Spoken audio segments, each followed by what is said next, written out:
Le jour de mes 67 ans, mon beau-fils a murmuré « Bientôt, on va te crémer, tu es déjà trop vieille ».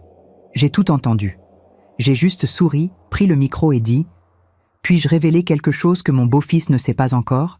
Tout le monde s'est tu, j'ai fait mon discours. Mon beau-fils hurlait de désespoir, parce que j'ai. Bonsoir à tous, je m'appelle Thérèse Laurentin. Avant de commencer cette histoire, je vous demande gentiment de vous abonner à la chaîne, de mettre un like sur cette vidéo et de commenter d'où vous nous écoutez. Cela m'aide énormément à continuer à partager ces récits avec vous. Merci de votre soutien. Je n'oublierai jamais cette soirée d'octobre 2024. Paris était magnifique, les feuilles dorées tombaient doucement dans les rues du 16e arrondissement. Et ma maison, cette immense demeure que j'avais construite avec mes propres mains, brillait de 1000 feux. Les lustres en cristal de Bohême projetaient des ombres dansantes sur les murs ornés de tableaux anciens. J'avais 67 ans ce soir-là, et tout le monde était venu célébrer mon anniversaire. Mes associés, mes avocats, mes amis de longue date, tous rassemblés dans le grand salon où l'odeur du champagne Moët en Chandon se mêlait au parfum des roses blanches que j'avais fait disposer partout. Je me tenais en haut de l'escalier de marbre, observant la foule en contrebas. Ma robe noire Chanel épousait encore parfaitement ma silhouette mince, et mes cheveux argentés étaient recoiffés en un chignon élégant. Je souriais, saluais, mais au fond de moi, quelque chose pesait lourd, une solitude que personne ne pouvait voir. J'avais tout réussi dans ma vie professionnelle. L'entreprise Laurentin & Cie, spécialisée dans les cosmétiques de luxe, valait aujourd'hui 240 millions d'euros. J'étais respectée, admirée, crainte même. Mais à quoi servait tout cela si je n'avais personne avec qui vraiment partager? Mon regard s'est posé sur lui. Raphaël Renard, mon beau-fils. 38 ans, cheveux bruns légèrement grisonnants, costume Armani impeccable, sourire charmeur. Il se tenait près de la cheminée en pierre, entouré d'hommes d'affaires qui riaient à ses plaisanteries. Dans sa main, une bouteille de mon meilleur vin, un Château Margaux 1995 que je gardais précieusement dans ma cave. Il la brandissait comme si elle lui appartenait déjà. Comme si tout lui appartenait déjà. Je suis descendue lentement, m'arrêtant pour échanger quelques mots avec Madame Beaumont, ma voisine, puis avec Monsieur Dubois, mon avocat principal. Mais mon attention restait fixée sur Raphaël. Il riait trop fort, buvait trop. Et ce regard qu'il me lançait de temps en temps, un mélange de mépris et d'impatience, comme s'il attendait quelque chose, comme s'il comptait les jours. Quand j'ai atteint le bas de l'escalier, il s'est approché de moi. Son haleine sentait le vin et le tabac. Il s'est penché et j'ai cru qu'il allait me souhaiter un joyeux anniversaire, peut-être même me faire la bise par politesse. Mais ce qu'il a murmuré à mon oreille, d'une voix si basse que personne d'autre ne pouvait entendre, m'a glacé le sang. Profite bien de cette soirée, belle-mère. Tu es déjà trop vieille. Bientôt, on va te crémer. Et j'aurai un plaisir immense à jeter tes cendres dans la Seine. Mon cœur s'est arrêté une seconde. Puis il a repris, mais différemment. Plus fort, plus déterminé. J'ai senti une vague de chaleur monter en moi, un mélange de rage et de tristesse. Mais je n'ai rien laissé paraître. J'ai juste souri, ce sourire poli et glacial que j'avais perfectionné au fil des années dans les salles de conseil. « Merci, Raphaël », ai-je simplement dit avant de m'éloigner. Il a ri, satisfait, et est retourné vers ses amis. Moi, je me suis dirigée vers la cuisine, prétextant vérifier les plateaux de canapé. En réalité, j'avais besoin de quelques minutes pour respirer, pour réfléchir. Mes mains tremblaient légèrement quand j'ai posé mon verre de champagne sur le comptoir en granit. Pendant 15 ans, j'avais essayé. J'avais vraiment essayé d'être une mère pour lui. Quand j'avais épousé Jacques Laurentin en 2009, j'avais cru pouvoir combler le vide laissé par sa mère biologique, décédée 10 ans plus tôt. Je cuisinais ses plats préférés, le bœuf bourguignon qu'il aimait tant. Je payais ses dettes de jeu quand il revenait penaud, les poches vides. Je l'écoutais se plaindre de ses patrons, de ses collègues, de la vie en général. Mais rien n'avait jamais suffi. Dès le début, il m'avait regardée comme une intruse. « Tu n'es pas ma mère », m'avait-il craché au visage le jour de mon mariage. « Tu es juste une femme qui profite de mon père. » Jacques avait tenté de le raisonner, mais Raphaël était têtu. Et quand Jacques est mort en 2018 d'un infarctus brutal qui nous avait tous pris par surprise, Raphaël avait trouvé un coupable. Moi. Tu l'as épuisé. M'avait-il dit lors des funérailles, les yeux rouges, mais la voix froide. Tu l'as tué avec tes exigences, tes soirées mondaines, ton ambition. C'est de ta faute. Depuis ce jour, il vivait dans ma maison comme un fantôme amer, attendant que je meure pour hériter. Il se croyait l'unique héritier. Il se voyait déjà à la tête de Laurentin NC, vendant probablement l'entreprise au plus offrant pour toucher des millions. Cette pensée me révoltait. Tout ce que j'avais construit, tout ce que j'avais sacrifié, entre les mains d'un homme qui ne respectait rien ni personne. J'ai respiré profondément, redressé mes épaules et suis retourné dans le salon. Les invités continuaient de rire, de boire, de discuter. Personne n'avait remarqué mon absence. Personne ne savait ce qui venait de se passer. Mais moi, je savais. Et quelque chose en moi venait de basculer. La soirée s'est poursuivie dans une ambiance de plus en plus festive. Les serveurs en livrée noire circulaient avec des plateaux d'argent chargés de petits fours au foie gras et de verrines de saumon fumé. Un pianiste jouait du Chopin dans le coin du salon, ses doigts glissant sur les touches d'ivoire avec une grâce que j'avais toujours admirée. Mais moi, je ne parvenais plus à me concentrer sur rien d'autre que sur Raphaël. Il était maintenant installé dans le fauteuil en cuir de Jacques, celui que mon défunt mari aimait tant, où il lisait le Figaro chaque matin. Voir Raphaël assis là, les jambes croisées avec arrogance, un cigare cubain entre les doigts, me donnait envie de hurler. Madame Petit, ma gouvernante depuis 20 ans, s'est approchée discrètement. « Madame Laurentin, souhaitez-vous que nous préparions le gâteau maintenant ?» J'ai hoché la tête, incapable de parler.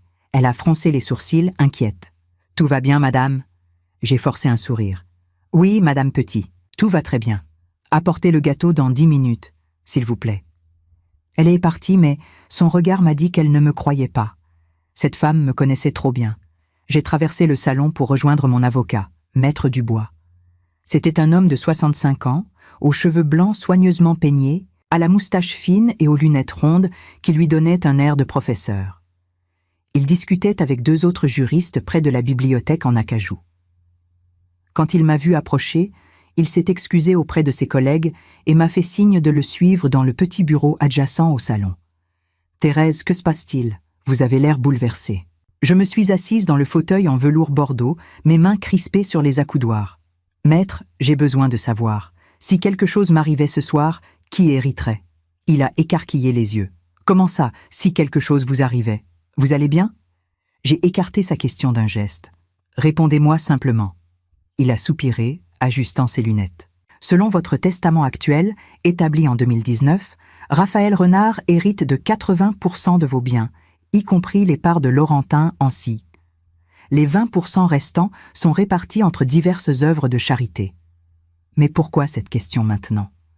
Je me suis levée brusquement, parce que je veux changer ce testament, immédiatement. Il m'a regardée avec stupéfaction. « Thérèse, c'est votre anniversaire. Nous pouvons en discuter la semaine prochaine dans mon bureau. Ce n'est pas le moment. » J'ai secoué la tête. « Non, maître, c'est exactement le moment. » Mais avant que je puisse expliquer davantage, Madame Petit a frappé à la porte. « Madame, le gâteau est prêt, tout le monde vous attend. » J'ai pris une grande inspiration. « J'arrive. » Maître Dubois m'a touché le bras. « Thérèse, réfléchissez bien avant de faire quoi que ce soit de précipité. Les décisions prises sous le coup de l'émotion peuvent avoir des conséquences que vous regretterez. » J'ai souri amèrement. « Oh, maître, les seules décisions que je regrette sont celles que je n'ai pas prises assez tôt. » Je suis revenue dans le grand salon où un immense gâteau à 3 étages, recouvert de fondant blanc et décoré de roses en sucre, trônait sur la table centrale. Les bougies étaient allumées, leur lumière vacillante créant une atmosphère presque féerique. Tous les invités s'étaient rassemblés autour et quelqu'un a commencé à chanter « Joyeux anniversaire ». Les voix se sont mêlées, certaines fausses, d'autres harmonieuses, mais toutes sincères. Ou du moins, je voulais le croire. Raphaël était debout à côté du gâteau, un sourire carnassier aux lèvres. Il tenait le micro que nous avions installé pour les discours de la soirée. Quand la chanson s'est terminée, Il a tapé sur le micro pour attirer l'attention.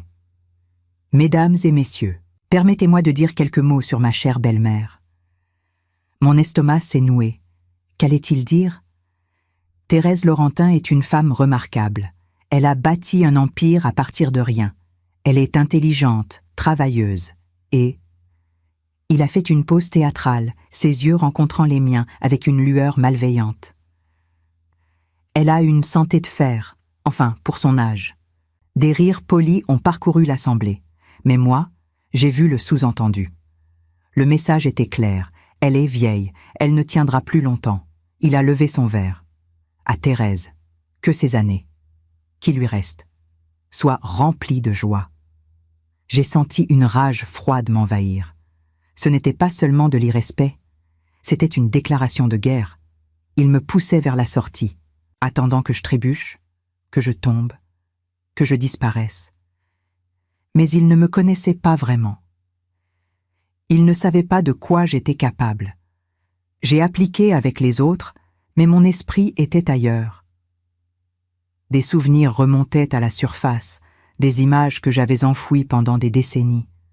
L'année 1979, j'avais 22 ans, jeune, naïve, amoureuse. Alain Gauthier. Il travaillait dans une usine de textile à Lyon, ses mains calleuses mais son cœur tendre.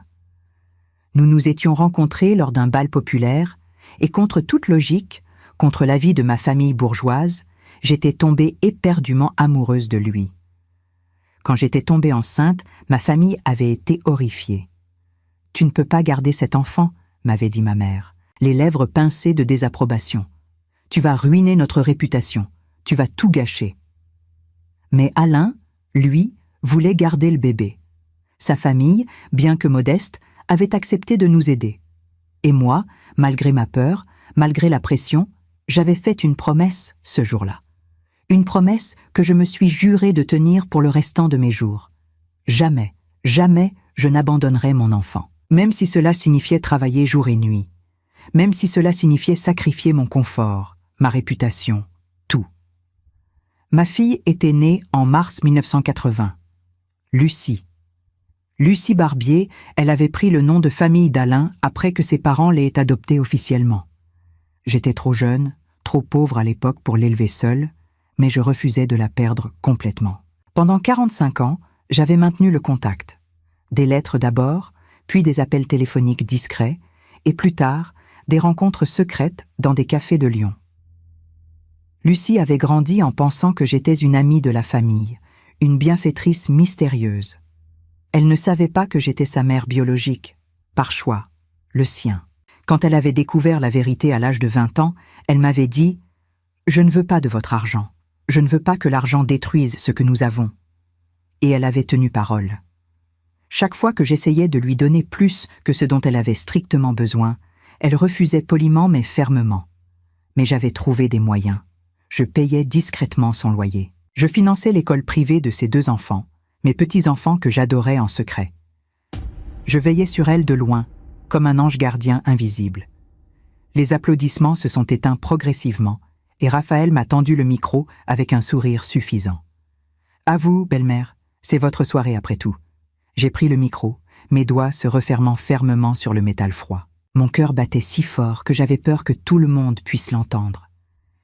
Mais j'ai respiré profondément, levé les yeux vers l'assemblée, et j'ai commencé à parler d'une voix calme et posée. Merci à tous d'être venus ce soir. Votre présence me touche énormément. Vous savez, en vieillissant, on réalise que ce qui compte vraiment dans la vie, ce ne sont pas les biens matériels, ni même la réussite professionnelle. Ce qui compte, c'est l'amour, la famille et les liens que nous tissons avec ceux qui nous entourent. J'ai fait une pause, observant les visages autour de moi. Certains hochaient la tête avec sympathie. D'autres semblaient surpris par la direction émotionnelle de mon discours. Raphaël, lui, affichait un sourire narquois, comme s'il trouvait mes paroles pathétiques. « J'ai construit Laurentin & Cie à partir de rien », ai-je continué. En 1985, j'avais 28 ans et un rêve. Créer des produits de beauté qui permettraient à chaque femme de se sentir belle et confiante. J'ai emprunté de l'argent, j'ai travaillé 16 heures par jour, j'ai essuyé des échecs, des critiques, des portes fermées, mais j'ai persévéré. Et aujourd'hui, cette entreprise vaut 240 millions d'euros. Des applaudissements polis ont éclaté. J'ai levé la main pour les calmer. Mais cette réussite a eu un prix. J'ai sacrifié beaucoup de choses, des amitiés, du temps, et surtout, ma voix s'est brisée légèrement. J'ai dû faire des choix difficiles concernant les personnes que j'aimais. Le silence dans la pièce était maintenant total. Même le pianiste avait arrêté de jouer. Tous les yeux étaient rivés sur moi. Il y a 45 ans, j'ai fait une erreur, ai-je dit doucement. Ou du moins, c'est ce que j'ai cru pendant longtemps. Mais aujourd'hui, je réalise que ce n'était pas une erreur. C'était une décision courageuse, dictée par l'amour. Raphaël a froncé les sourcils, son sourire commençant à s'effacer. Je sentais que je tenais l'attention de tout le monde, et je savais que je ne pouvais plus reculer. C'était maintenant ou jamais. Avant de continuer, je vous demande gentiment, si ce n'est pas encore fait, de vous abonner à la chaîne et de mettre un like. Cela m'aide vraiment beaucoup. Merci. En 1979, quand j'avais 22 ans, je suis tombée amoureuse d'un homme nommé Alain Gauthier. Il n'était pas riche. Il travaillait dans une usine. Mais il avait un cœur en or, et il m'aimait sincèrement. Nous avons eu une relation intense, passionnée, et j'ai pris une grande inspiration. Je suis tombée enceinte. Des murmures ont parcouru l'assemblée. Je voyais des regards surpris, des sourcils levés, des bouches légèrement ouvertes. Raphaël, lui, était devenu pâle comme un linge. Ma famille était furieuse, ai-je continué. Il voulait que je me débarrasse de l'enfant, que je fasse comme si rien ne s'était passé. Mais Alain et moi, nous voulions garder ce bébé. Le problème, c'est que je n'avais pas les moyens de l'élever seul. J'étais jeune, sans diplôme, sans argent. La famille d'Alain, bien que modeste, a proposé de prendre l'enfant en charge. Et j'ai accepté. Mais pas parce que je voulais abandonner mon bébé. Jamais. Ma voix tremblait maintenant, chargée d'émotions. Je me suis promis ce jour-là que je ne l'abandonnerais jamais, que je travaillerais jour et nuit pour être présente dans sa vie d'une manière ou d'une autre. Les larmes coulaient sur mes joues, mais je ne les essuyais pas. Je voulais que tout le monde voie ma vulnérabilité, ma vérité. En mars 1980, ma fille est née. Son nom est Lucie Barbier. Elle a grandi à Lyon, élevée par la famille d'Alain, qui l'a aimée comme si elle était leur propre sang. Mais moi, pendant 45 ans, j'ai maintenu le contact avec elle. Au début, c'était par lettre, puis par téléphone. Et plus tard, nous nous rencontrions dans des cafés discrets. Je l'ai vue grandir, devenir une femme magnifique, intelligente, généreuse. Raphaël s'était levé de son fauteuil, les poings serrés. « Qu'est-ce que vous racontez ? Pourquoi personne n'a jamais entendu parler de cette personne ?» J'ai tourné mon regard vers lui, et pour la première fois de la soirée, j'ai souri. Un vrai sourire. Parce que Lucie ne voulait pas que je révèle qui j'étais. Quand elle a découvert la vérité à 20 ans, elle m'a dit quelque chose que je n'oublierai jamais. Je ne veux pas de votre argent. Je ne veux pas que l'argent détruise ce que nous avons. Elle avait peur que la richesse corrompe notre relation, qu'elle attire des personnes mal intentionnées dans sa vie. Les invités étaient suspendus à mes lèvres. Certains avaient les larmes aux yeux. Maître Dubois, dans le fond de la pièce, me regardait avec une expression que je ne pouvais déchiffrer. Était-ce de l'admiration? De la surprise? Lucie est aujourd'hui professeure de littérature à Lyon. Elle a 2 enfants merveilleux. Mes petits-enfants, qui ne savent pas encore que leur grand-mère est la femme qui dirige Laurentin & Cie. Elle vit une vie simple, modeste, mais riche de sens et d'amour. J'ai marqué une pause, laissant ces mots résonner dans le silence. Mais bien que Lucie ait refusé mon argent directement, je n'ai jamais cessé de l'aider. Discrètement. Je paye son loyer depuis 15 ans. Je finance l'éducation de mes petits-enfants dans les meilleures écoles de Lyon. Je veille sur elles de loin, comme une mère doit le faire. Parce que c'est ce que font les mères. Elles ne renoncent jamais à leurs enfants, peu importe les circonstances. Ma voix s'est durcie alors que je fixais Raphaël. Et c'est pourquoi, ce soir, devant vous tous, devant mes avocats, devant mes amis, je fais une annonce officielle. Le cœur me battait dans les oreilles. C'était le moment où tout allait basculer. Lucie Barbier est ma fille biologique. Elle est mon unique enfant. Et à partir d'aujourd'hui, elle hérite de 80% de mes biens, y compris toutes mes parts dans Laurentin aussi. Un silence de mort s'est abattu sur la pièce. Puis, soudain, Raphaël a explosé. « Quoi? Non! C'est impossible! Je suis le seul héritier! Vous ne pouvez pas faire ça! » Je ne l'ai même pas regardé. Les 20% restants seront donnés à la Fondation Funéraire Solidaire, une association qui offre des services de crémation gratuits et dignes aux personnes sans ressources. Cette décision est en hommage à Jacques, mon défunt mari, qui croyait profondément à l'aide aux plus démunis. Raphaël s'est avancé vers moi, le visage rouge de rage. « Vous êtes folle. Vous ne pouvez pas me déshériter comme ça. Mon père. »« Ton père serait fier de cette décision, » l'ai-je coupé d'une voix glaciale. Jacques était un homme bon, généreux, qui croyait en la famille et en l'amour, pas en l'avidité et en la cruauté.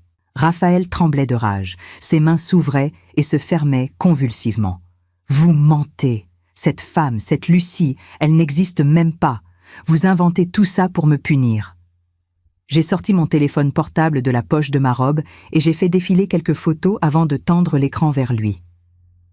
Voici Lucie avec ses 2 enfants, prise il y a 3 semaines lors de notre dernière rencontre à Lyon. Voici une photo d'elle à 15 ans avec Alain et sa famille adoptive. Voici les preuves de tous les virements bancaires que j'ai effectués pour son loyer, pour les frais de scolarité de mes petits-enfants. Plusieurs invités se sont approchés pour voir les photos. Maître Dubois a pris mon téléphone et a examiné les images attentivement, hochant la tête. « Ces documents semblent authentiques », a-t-il dit d'une voix forte, pour que tout le monde entende. Et je peux confirmer que Madame Laurentin m'a contacté, ce soir même, pour modifier son testament en conséquence. Raphaël a reculé, ses yeux passant de moi aux invités, cherchant du soutien, de la compassion, n'importe quoi. Mais les regards qui lui étaient adressés étaient froids, certains même dégoûtés. Pendant 15 ans, Raphaël, j'ai essayé de t'aimer comme mon propre fils, ai-je dit, ma voix plus douce maintenant mais toujours ferme. Quand j'ai épousé ton père en 2009, j'espérais sincèrement pouvoir combler le vide laissé par ta mère. Je cuisinais tes plats préférés, tu te souviens? Le bœuf bourguignon que tu aimais tant. Je payais tes dettes quand tu rentrais après avoir tout perdu au poker. Je t'écoutais te plaindre pendant des heures de tes problèmes au travail, de tes échecs sentimentaux. J'étais là, toujours là, essayant d'être la famille dont tu avais besoin. Ma voix s'est brisée légèrement. Mais toi, tu ne m'as jamais vue? Pour toi, j'étais juste une intruse, une femme qui profitait de ton père.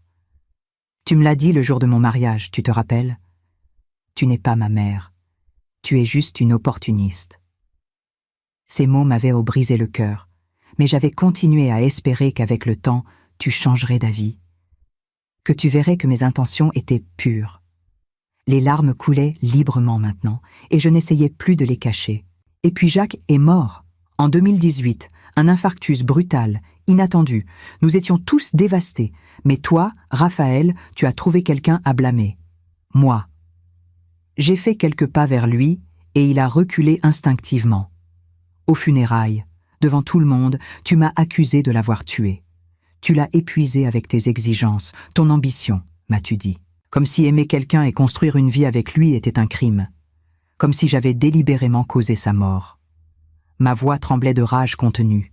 Depuis ce jour, tu vis dans cette maison comme un fantôme vengeur, attendant que je meure à mon tour pour prendre ce qui, selon toi, te revient de droit. Raphaël a ouvert la bouche pour protester, mais aucun son n'est sorti. Son visage était déformé par un mélange de honte, de colère et de désespoir. Et ce soir, ai-je continué, ma voix montant en intensité, ce soir, le jour de mes 67 ans, tu as osé me murmurer à l'oreille que tu attendais avec impatience de me voir crémer, que tu jetterais mes cendres dans la Seine comme si j'étais un déchet. Tu pensais que je n'entendrais pas, que je ne réagirais pas. J'ai levé le micro plus haut, ma voix résonnant maintenant dans toute la pièce. Eh bien, Raphaël, tu avais tort, j'ai tout entendu, et j'ai décidé qu'il était temps d'agir.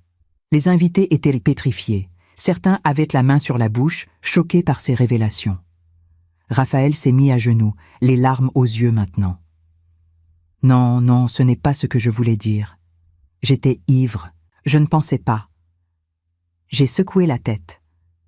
Tu pensais exactement ce que tu as dit. Et tu sais quoi? Je ne t'en veux même pas vraiment, parce que je réalise maintenant que tu es juste un homme blessé, amer, qui n'a jamais appris à gérer sa douleur autrement qu'en la transformant en haine. J'ai pris une profonde inspiration avant de prononcer les mots suivants, ceux qui allaient en sceller son destin. Par conséquent, Raphaël Renard, je te demande de quitter cette maison d'ici 24 heures. Tu n'es plus le bienvenu ici. Un cri étouffé a parcouru l'assemblée.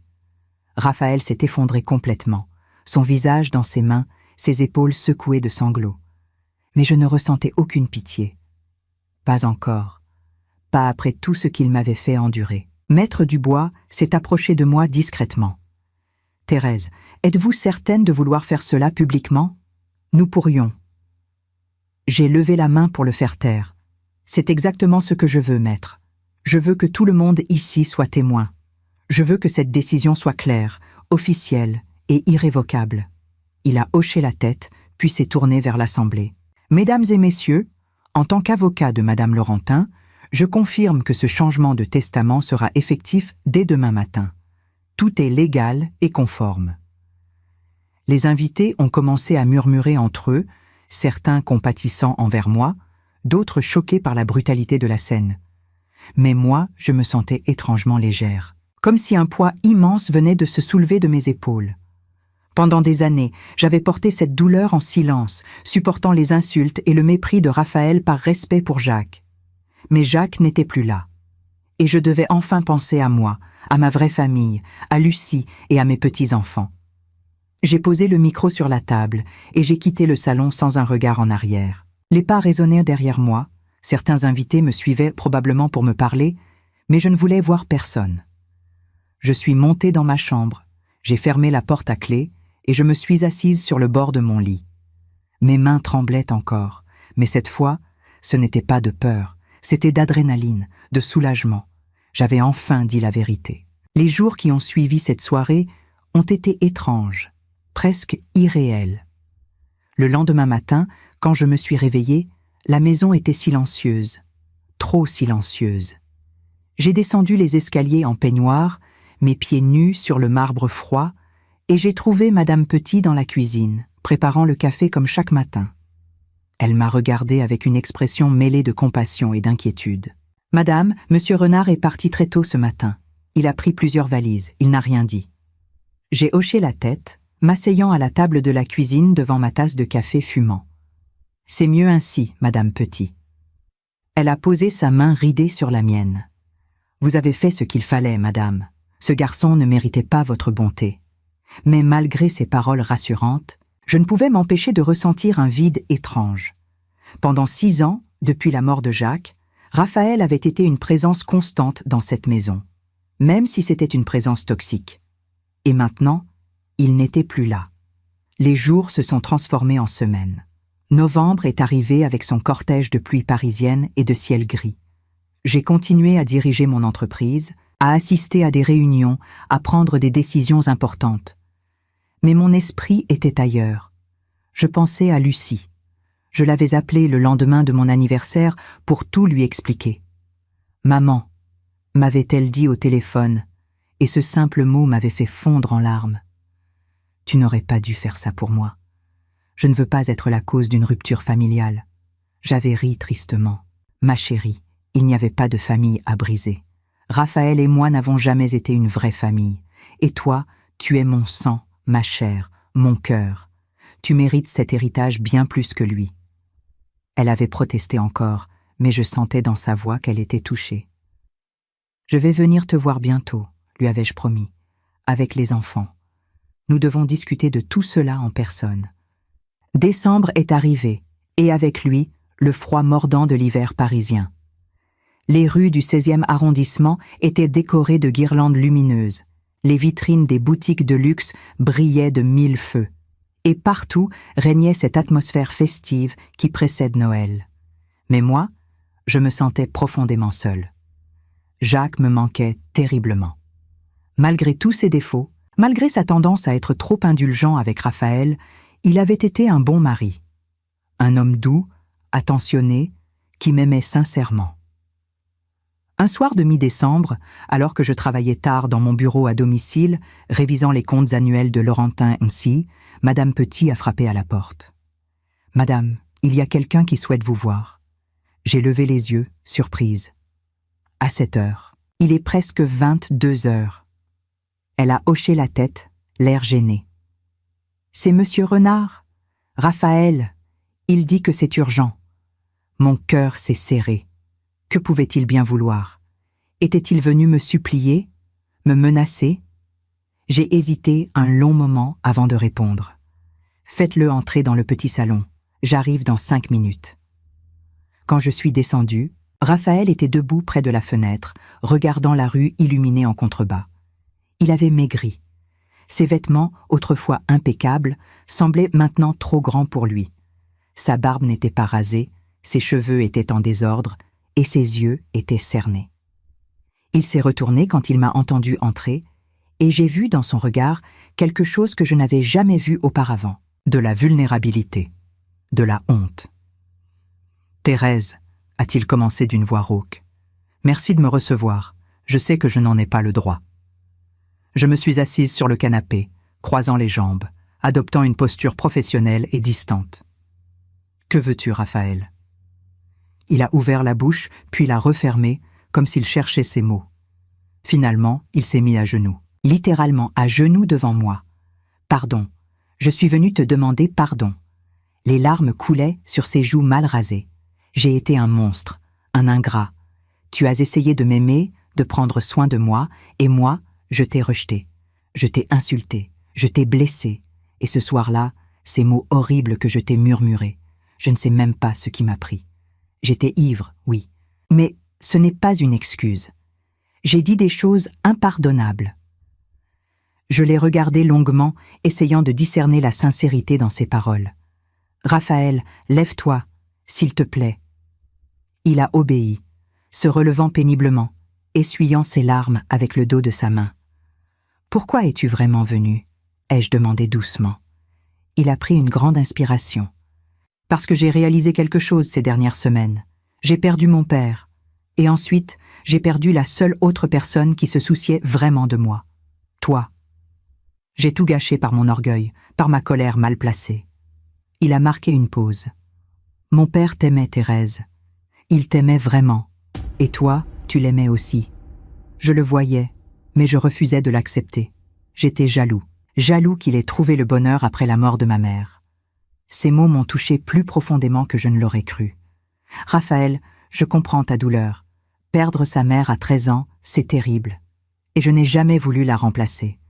Je voulais juste être là pour toi, être une figure maternelle bienveillante. » Il a hoché la tête.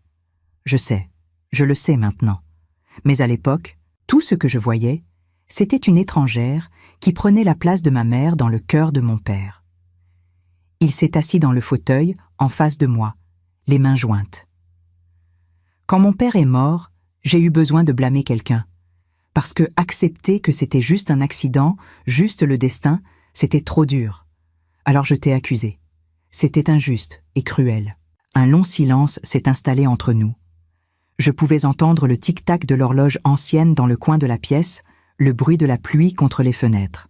« Raphaël, j'accepte tes excuses. » ai-je finalement dit. « Je crois que tu es sincère, mais... » J'ai pris une profonde inspiration. Les décisions que j'ai prises lors de mon anniversaire restent inchangées. Lucie est ma fille, mon héritière. Cela ne changera pas. Il a hoché la tête rapidement. « Je comprends. Je ne suis pas venu pour te demander de changer d'avis. Je suis venu pour te dire que j'étais désolé. Et pour te demander si, peut-être, un jour, tu pourrais me pardonner. Pas maintenant. Je sais que c'est trop tôt. Mais un jour. » J'ai observé Raphaël pendant un long moment, cherchant dans ses yeux fatigués la vérité de ses paroles. Il semblait différent. Brisé, certes, mais aussi plus humble, plus humain. « Le pardon n'efface pas les blessures, Raphaël, » ai-je dit doucement. « Mais je crois qu'il peut ouvrir la voie à quelque chose de nouveau. Peut-être pas une réconciliation complète, mais au moins une forme de paix. » Il a hoché la tête, les larmes recommençant à couler. C'est tout ce que je demande. Une chance de te prouver que je peux changer. Il s'est levé pour partir, mais je l'ai arrêté. Attends, où vis-tu en ce moment? Il a baissé les yeux, gêné. J'ai loué un petit studio dans le 11e arrondissement. C'est modeste, mais c'est tout ce que je peux me permettre avec mes économies. J'ai froncé les sourcils. Et pour le travail? Il a haussé les épaules. Je cherche, mais mon CV n'est pas très impressionnant. J'ai passé les 6 dernières années à vivre de tes largesses sans vraiment construire quoi que ce soit de solide. Au moins, il était lucide maintenant. Et financièrement, tu t'en sors? Il a hésité avant de répondre. Difficilement. Mes économies s'épuisent rapidement. Mais je ne suis pas venue pour te demander de l'aide, Thérèse. Je veux me débrouiller seule pour une fois. Je me suis levée et je me suis approchée de la fenêtre, regardant la pluie tomber sur Paris. Une idée commençait à germer dans mon esprit. Une idée qui aurait horrifié le moi d'il y a 2 mois. Mais Jacques aurait voulu que je donne une seconde chance à Raphaël.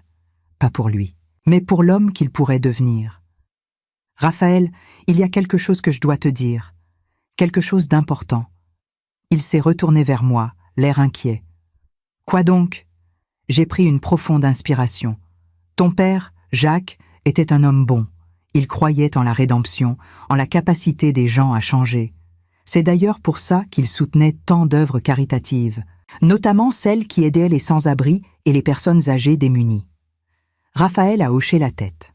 Je sais, il passait ses week-ends à distribuer des repas dans les refuges. Je trouvais ça stupide à l'époque.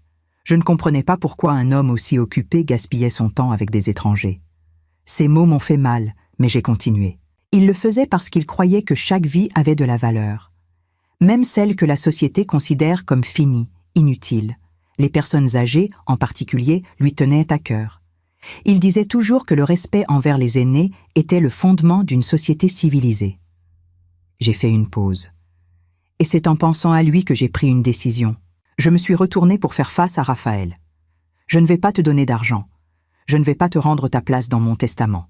Mais par amour pour ton père, par respect pour sa mémoire, je vais te donner quelque chose de plus précieux. Une opportunité de te racheter. Ses yeux se sont écarquillés. Que veux-tu dire? J'ai marché vers mon bureau et j'ai sorti un dossier que Maître Dubois m'avait préparé quelques jours auparavant. Laurentin & finance plusieurs projets sociaux. L'un d'eux est un programme de visite dans les maisons de retraite et les hospices de Paris, Versailles et Lyon. Nous envoyons des bénévoles pour passer du temps avec les personnes âgées isolées, leur tenir compagnie, les écouter. J'ai ouvert le dossier et lui ai montré les documents. Je vais te proposer un poste de coordinateur de ce programme.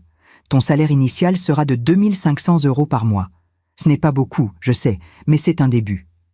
Il m'a regardé, incrédule. Tu veux que je travaille pour toi, après tout ce que j'ai fait? J'ai secoué la tête.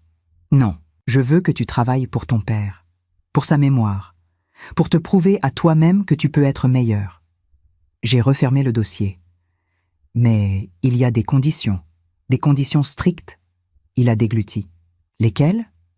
Je me suis assise derrière mon bureau, adoptant une posture professionnelle. Chaque visite que tu feras dans un établissement devra être documentée, pas juste une signature sur un registre. Je veux des rapports détaillés sur les personnes que tu rencontres, leurs histoires, leurs besoins. Je veux que tu passes au minimum 2 heures par visite et que tu fasses au moins 3 visites par semaine. Il écoutait attentivement, hochant la tête, et pour chaque visite de qualité, validée par le personnel de l'établissement et jugée satisfaisante, tu recevras une augmentation de 200 € sur ton salaire mensuel. Ses yeux se sont illuminés légèrement. Donc si je fais 12 visites par mois. J'ai levé la main.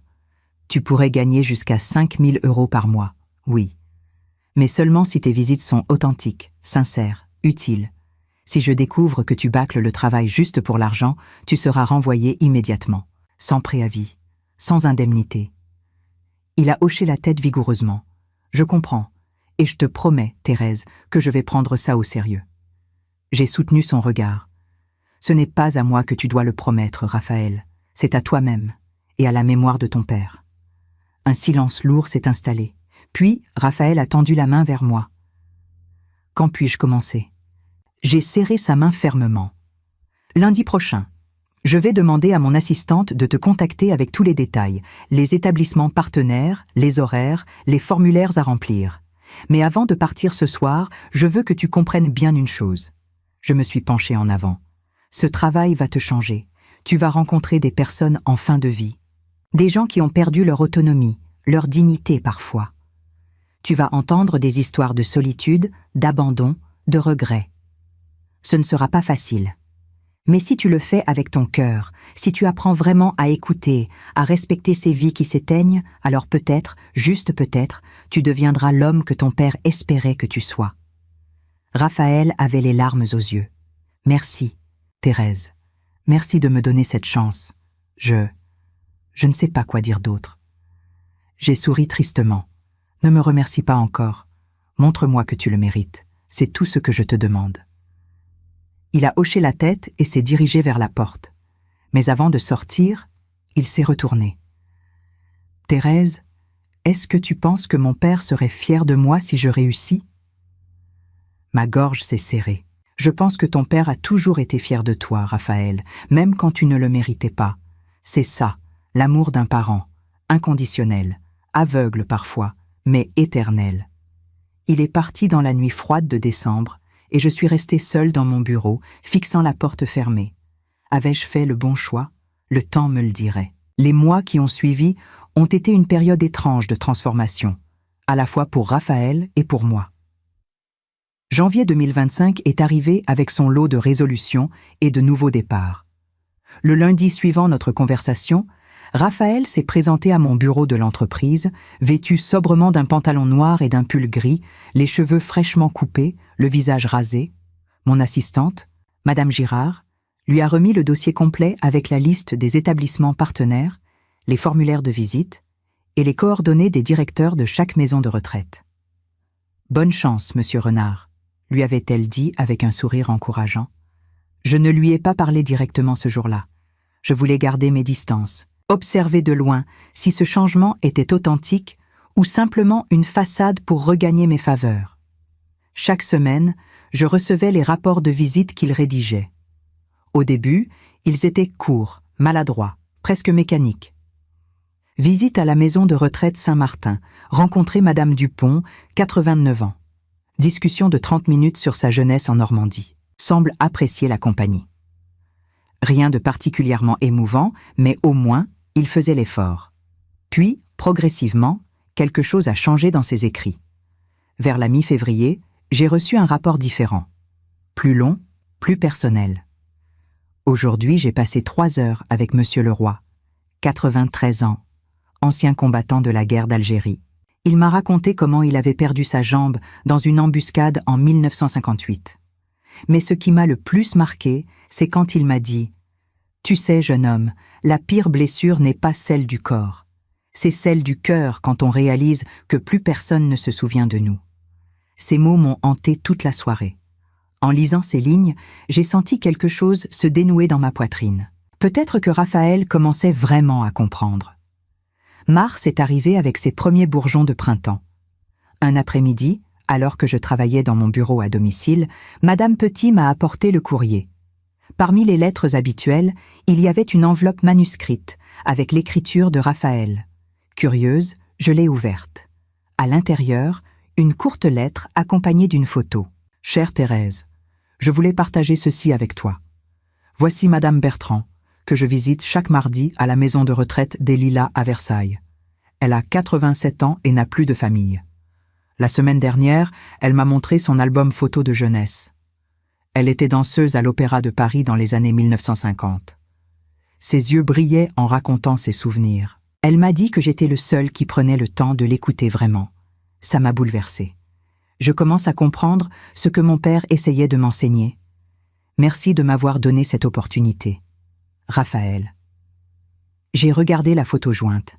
Raphaël était assis à côté d'une petite femme frêle, aux cheveux blancs comme neige, tous deux souriant devant un vieil album ouvert. Quelque chose dans ce sourire de Raphaël était différent. Ce n'était plus le sourire arrogant et superficiel que je connaissais. C'était un sourire sincère, presque enfantin. J'ai senti les larmes me monter aux yeux.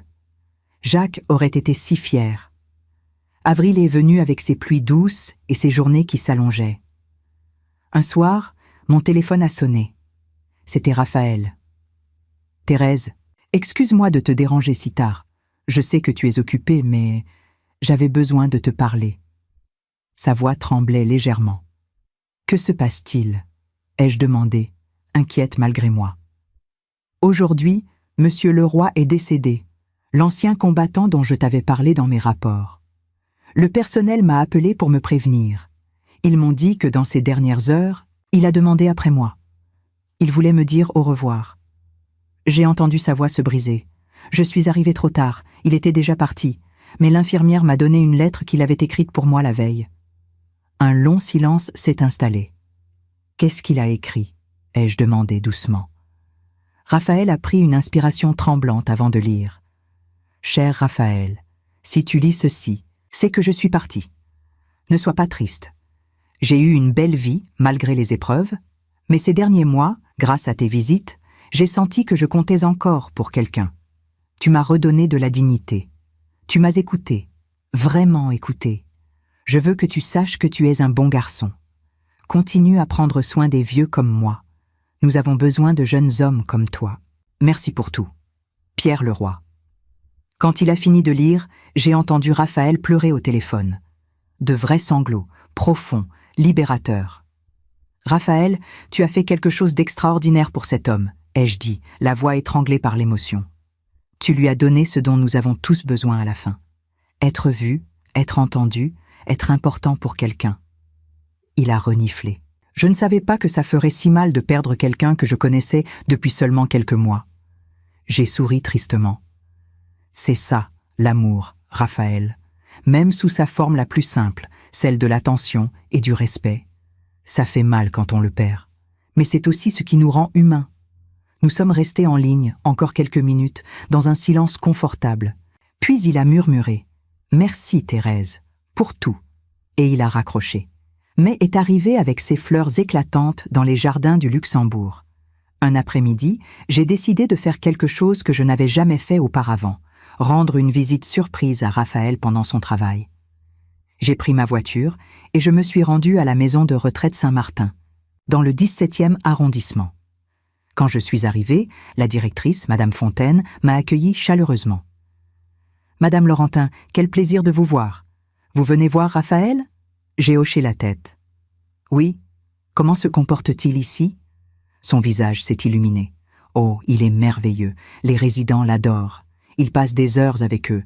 Il organise même des petits événements, comme des concerts de piano ou des séances de lecture. Il a transformé l'ambiance de notre établissement. » Elle m'a conduite jusqu'à la salle commune, une grande pièce lumineuse avec des fauteuils confortables et une grande bibliothèque. Et là, je l'ai vu. Raphaël était assis par terre, entouré de 4 personnes âgées, jouant aux cartes. Il riait, plaisantait, les encourageait. Mais ce qui m'a le plus frappé, c'est son regard. Il était présent, vraiment présent. Ce n'était pas un homme qui accomplissait une corvée. C'était un homme qui trouvait de la joie dans ce qu'il faisait. « Ah, monsieur Raphaël a triché !» s'est exclamée une vieille dame avec un sourire espiègle. Raphaël a levé les mains en signe de reddition. « Jamais, Madame Dubois, vous me blessez. » Ils ont tous ri ensemble, et mon cœur s'est gonflé de fierté. Raphaël a levé les yeux et m'a aperçu dans l'embrasure de la porte. Son visage a d'abord montré de la surprise, puis une joie évidente. Il s'est excusé auprès des résidents et s'est dirigé vers moi. « Thérèse, je ne savais pas que tu venais aujourd'hui. » Je lui ai souri.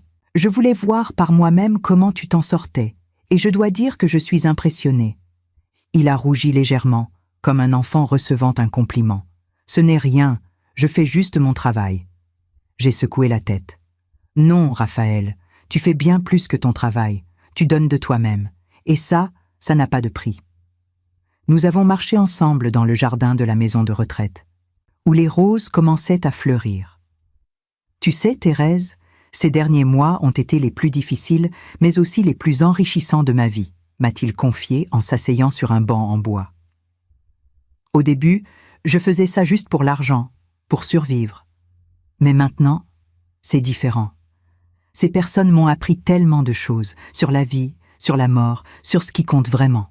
Il accueillit une petite fleur jaune qui poussait près du banc.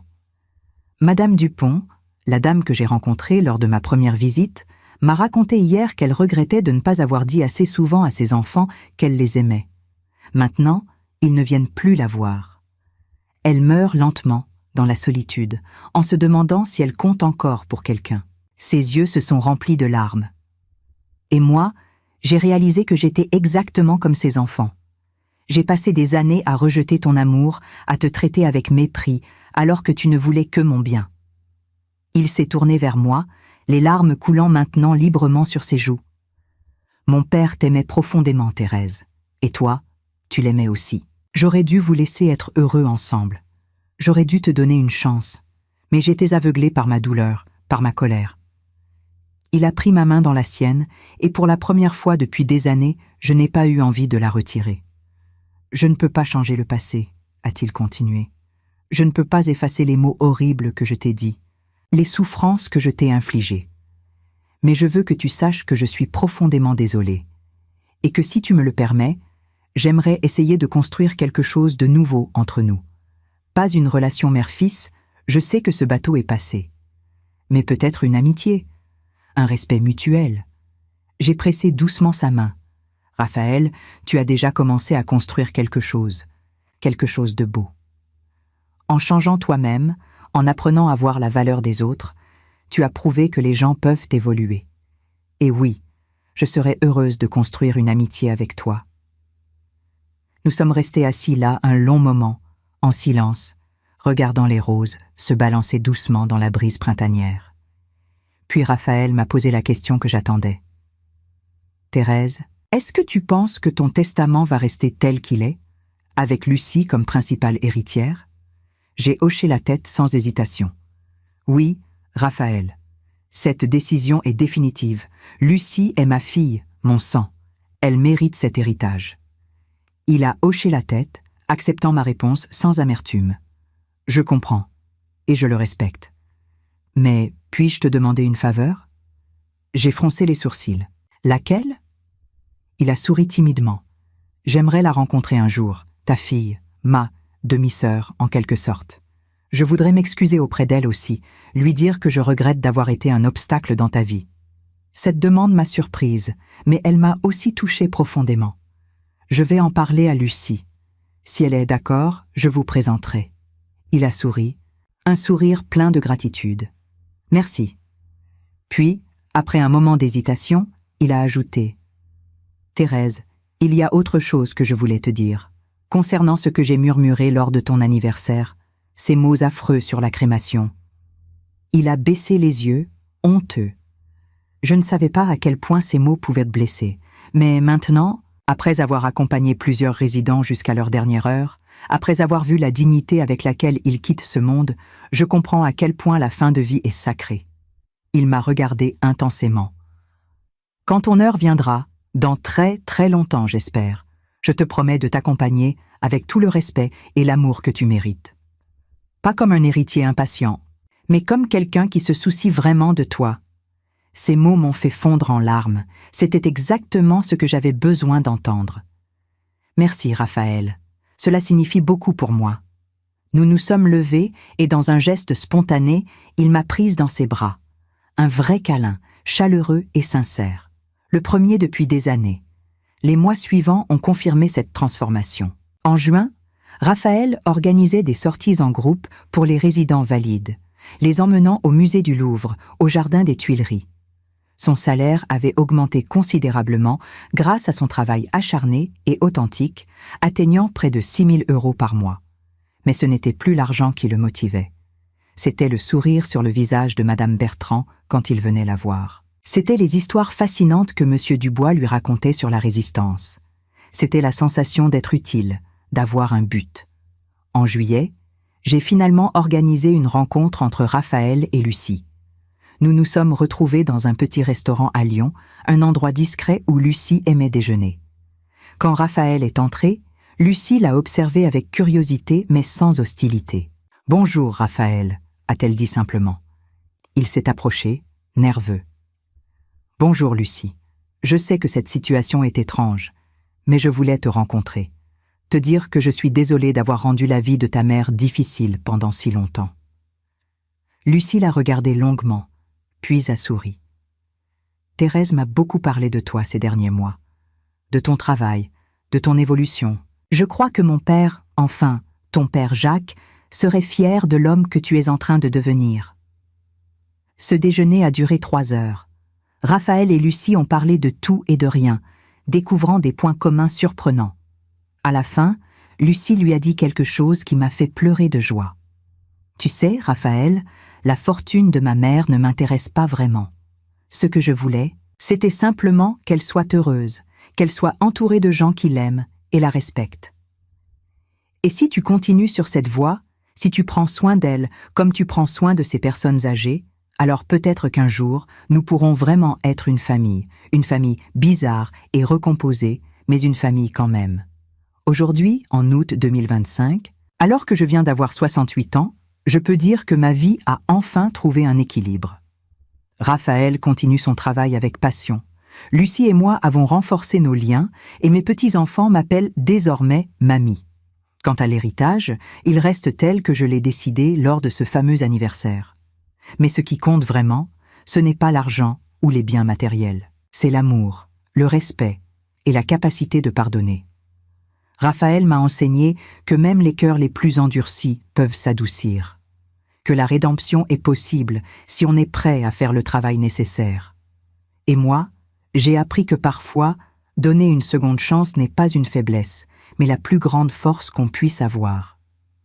Ce soir, alors que je termine ce récit, je pense à Jacques. J'espère qu'il nous regarde d'en haut, fier de l'homme que son fils est devenu, et heureux que j'ai finalement trouvé la paix que je cherchais.